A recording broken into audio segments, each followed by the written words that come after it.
नमस्कार दोस्तों, मैं हूं आलोक। स्वागत है आप सभी का आप सभी के अपने ही YouTube चैनल आलोक्स ब्लॉग पर। आज की इस वीडियो में आप लोगों से एक बहुत ही खूबसूरत और plus best air purifier plant जीजी प्लांट के बारे में बात करने वाला हूं। मेरे पास इसके टोटल इस समय अगर देखे जाएं तो ग्रीन वाले के 2 बड़े पॉट, ब्लैक वाले का 1 बड़ा पॉट और उसके बाद ब्लैक वाले की कटिंग से तैयार हुए छोटे छोटे कई सारे पॉट्स हैं। ये देखिए, इसमें ये वाला मेरा स्टेम प्रोपगेशन से तैयार हुआ है, ये लीफ प्रोपगेशन से तैयार हुआ है, ये वाला भी लीफ प्रोपगेशन से तैयार हुआ है और ये वाला भी लीफ प्रोपगेशन से तैयार हुआ है। अभी इनमें बहुत तेजी के साथ वृद्धि तो नहीं हो रही है, लेकिन है क्या कि आगे आने वाले समय में ये मेरे प्लांट जो है वो खूब घने बन जाएंगे, जैसे कि अभी ये वाले दिख रहे हैं। अभी मैं अगर अपने इन जीजी प्लांट्स की बात करूं तो ये वाली स्टेम जो इसकी निकल के आई है ये करीब 2 फीट के आसपास की है। ये मेरे लगभग चेस्ट के बराबर की स्टेम्स जो हैं ये बनी हुई हैं। इस हिसाब से देखा जाए तो जीजी प्लांट के अकॉर्डिंगली ये साइज काफ़ी ज़्यादा बड़ी है, जबकि पॉट की साइज में अगर आप लोगों को बताऊं तो सिर्फ 8 इंच का पॉट है। और देखिए इस वाले में ब्रांच मतलब जो स्टेम्स हैं वो कितनी सारी बनी हुई हैं। एक ये मेरी स्टेम गिरकर टूट गई थी, इसका मैंने प्रोपगेशन यहाँ पर किया हुआ है। ये देखिए, ये भी लग गई है। इसमें नीचे जो है वो छोटा सा राइजोम जो है वो बन गया है, तो यहाँ से टूट गई थी। ये आंधी जब आई थी तो मेरा ये पूरा पॉट पलट गया था। तो इस तरीके से, और देखिए इसमें नए नए निकल के भी आ रहे हैं और सूट्स नए नए बनते ही जा रहे हैं। है क्या, कौन सी ट्रिक्स और कौन सी टिप्स अपनानी है वो आज की वीडियो में आप लोगों को बताऊंगा। सबसे मेन चीज़ जो होता है वो जीजी प्लांट के लिए सनलाइट रिक्वायरमेंट जो बहुत इंपॉर्टेंट होती है, वो सबसे पहले बात कर लेते हैं। जीजी प्लांट ऐसा पौधा है जो कि अगर कम से कम धूप में भी सरवाइव कर जाता है। इसको अगर आप ज़्यादा धूप में रख देंगे तो पत्ते, जैसे देखिए यहाँ पर ये वाला मेरा पत्ता जैसे हुआ है ना, ये ऐसे लगभग आपके सारे पत्ते दिखाई देंगे और लगभग पत्तों के जलने से प्लांट का पूरा लुक खराब हो जाता है। तो पूरी धूप में नहीं रखना है, ना ही सन एक्सपोजर की 1 से 2 घंटे की भी सनलाइट इसको देनी है। इसको आपको ऐसी जगह पर रखना है जहां पर इसके ऊपर डायरेक्ट सनलाइट ना पड़े। हाँ, ऐसी जगह पर होना चाहिए जहां पर ब्राइट लाइट अच्छी आती रहे।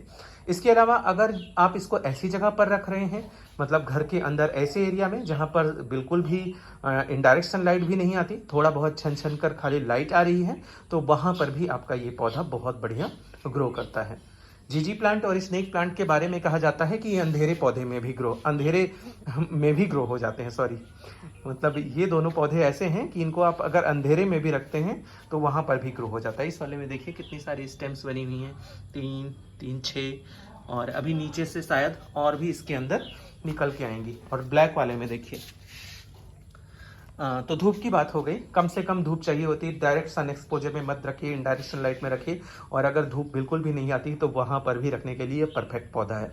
अगले नंबर पर बात करते हैं मिट्टी की। बेड ड्रेन सॉइल पसंद करता है, साथ ही साथ उस सॉइल का एरिएशन मीडिया भी अच्छा होना चाहिए। इसके अंदर जो राइजोम्स बनते हैं ना, उनको अगर आप ऐसी मीडिया में प्रोपगेट करते हैं जहाँ पर एरेशन अच्छा है मिट्टी का, तो वहाँ पर वो राइजोम्स की वृद्धि अच्छी होती है।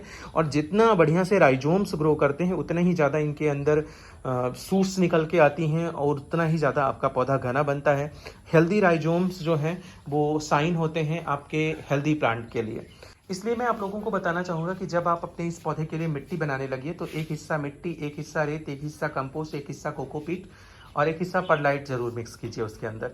ऐसे जो मिट्टी बनेगी उसका एरेशन मीडिया भी अच्छा होगा, प्लस वो बेड ड्रेन भी होगी और मॉइस्चर को भी होल्ड करेगी। कोकोपीट मॉइस्चर को होल्ड करता है, वहीं पर सैंड और परलाइट बेड ड्रेन मिट्टी को बनाता है। और कोको आपके परलाइट और अगर एक्सेल्स भी मिला लेते हैं तो फिर क्या कहने, और राइस हस्क, तो फिर अच्छा एरेशन भी बन जाता है मिट्टी का।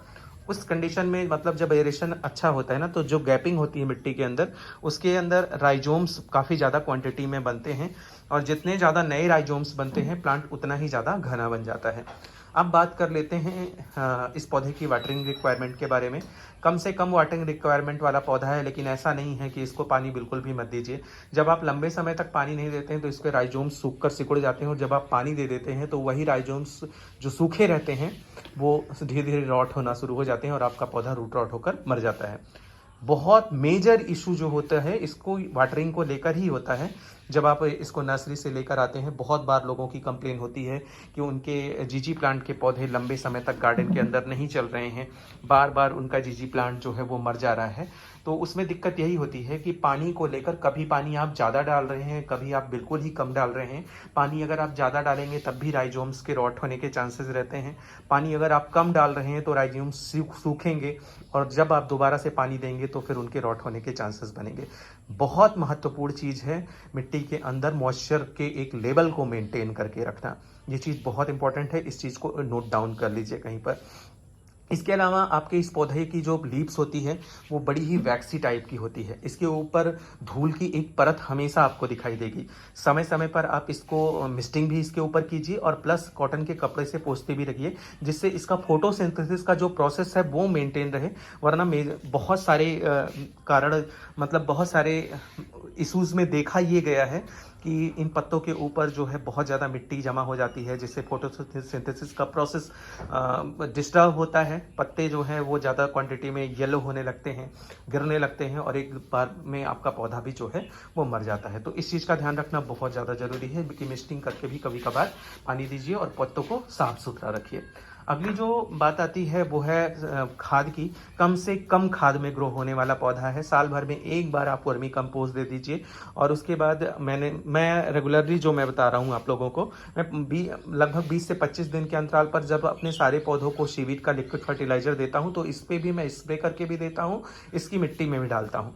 इसके अलावा मैंने इसको बासाकोट भी दिया था। जब मैंने रिपोर्ट किया था 20 से 25 दाने बासाकोट के एक पॉट में डाल दिए थे। और ऐसा कहा जाता है कि बासाकोट जो है अगर एक बार आप दे देते हैं तो 3 से 4 महीने के लिए वो पर्याप्त होता है। लेकिन मैंने बीच में किया क्या है कि एक बार बासाकोट देने के बाद मैंने इसमें, मैं आप लोगों को दिखा देता हूँ, मेरे पास सीवीड हैं, सीवीड के ग्रेनोल्स हैं। ये इस तरीके से ब्लैक कलर के पैकेट में आया हुआ है।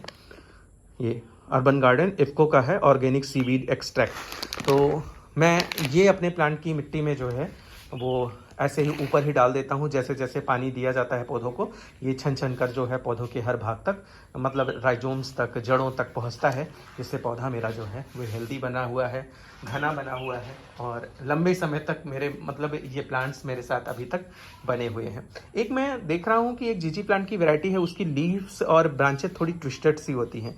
मुझे नर्सरीज में अगर दिखेगी तो मैं ज़रूर लेकर आऊँगा, और वेरीगेटेड भी इसके आते हैं। वेरीगेटेड भी मिला तो मैं ज़रूर लेकर आऊँगा। अब बात कर लेते हैं एक और कारण पर, जिसके कारण आपका ये पौधा अधिकांशता जो है वो मरता रहता है। वो कारण है समय समय पर इसके ऊपर या फिर इसकी जड़ों में फंजीसाइड का न देना। ये देखिए, ये विंटर में जो पत्तियां खराब हुई थी, अभी ये जस तस की हैं, लेकिन जो नई निकल के आई वो तो काफ़ी हेल्दी हैं। इस वजह से कोई बहुत ज़्यादा इसमें टेंशन वाली बात नहीं है। जितने नए पत्ते निकल कर आए, काफ़ी लंबे लंबे निकल के आए और काफ़ी हेल्दी हैं। नीचे के वही एक लाइफ साइकिल भी होता है, बहुत ज़्यादा घबराने की भी ज़रूरत नहीं। जब इस तरीके से हो, एक लाइफ साइकिल के बाद जो है सबको इस दुनिया से जाना ही है। तो इन पत्तों की भी एक एज होती है, एक टाइम के बाद ये जाएंगे ज़रूर। हाँ, तो मैं बात कर रहा था फंगस लगने के बारे में।